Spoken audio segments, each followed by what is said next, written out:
अलक्ष लक्ष लक्ष पाप लक्ष सार सायुधम ततस्तु जीव जंतु तंतु भुक्ति मुक्तिदायकम्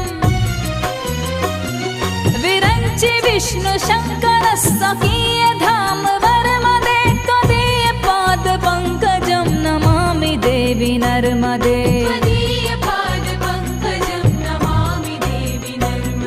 नमामि देवी